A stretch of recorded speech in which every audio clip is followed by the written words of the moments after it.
area for me was around like competition. You know, I thought, oh, this is such a competitive society. Jesus is like, oh no. The society is not competitive. You have to be vigilant. He said, never underestimate the need to be vigilant against the idea of competition. And so, when you start to really take it to heart, you start to take a look at, where am I competitive? Where do I still value the competition? Where is it that I still believe the competition will bring me something that will give me peace of mind? Then you start to really have a healing that occurs. Because in one sense, you're stepping back in your mind from these thoughts, from these beliefs, and feeling an empowerment that comes from the miracle. When he calls it A Course in Miracles, he means it. He actually is calling us to be miracle workers. And that took a while for me to take in, because I thought, well, you got the wrong person. I had ambitions and goals for my life, but miracle worker was not, I don't think that's on the SAT test or any of our aptitude tests in high school, the miracle worker. Oh, okay, little David, you will be a miracle worker. It's just not even in the discussion. But at some point, I began to really work with this and going, I guess I'm supposed to be a miracle worker. I think that's where this is all heading.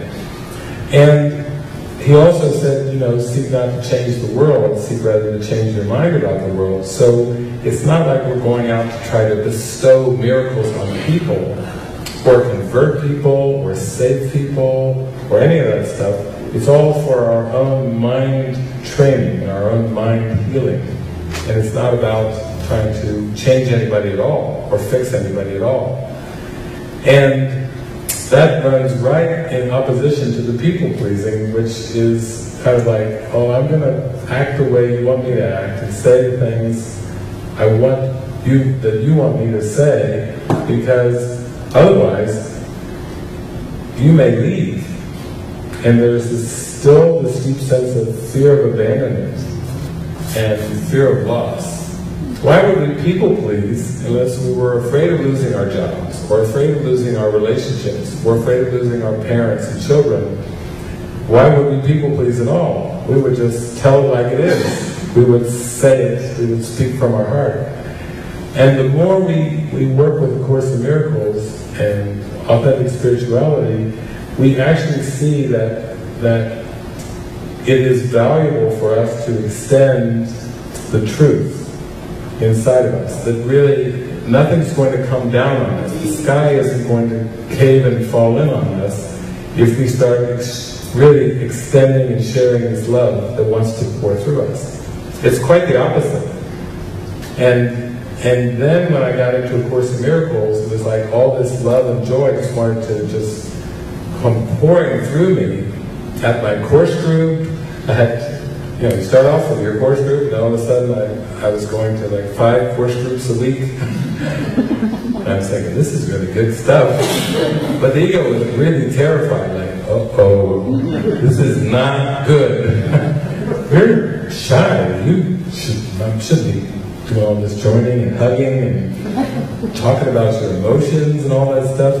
But I could feel like that was the beginning of the end for the ego. And then the more I just let it grow stronger and stronger in my awareness, the more I realized that I didn't have anything to lose by being authentic and really sharing what was on my heart. That actually people appreciated that. And it felt more and more like we had these deep heart-to-heart connections. So I started out, like most of us, with a circle of friends, practicing with them, and then I started to just say, I'm going to be willing and open to go wherever I'm invited. And then I started to get more and more. When you get happy, you seem to get a lot of invitations. People like to be around happy people. It's like you don't have to have a lot of money or a lot of status, or you don't have to drive a certain kind of car or anything. If you're happy, people like to be around you.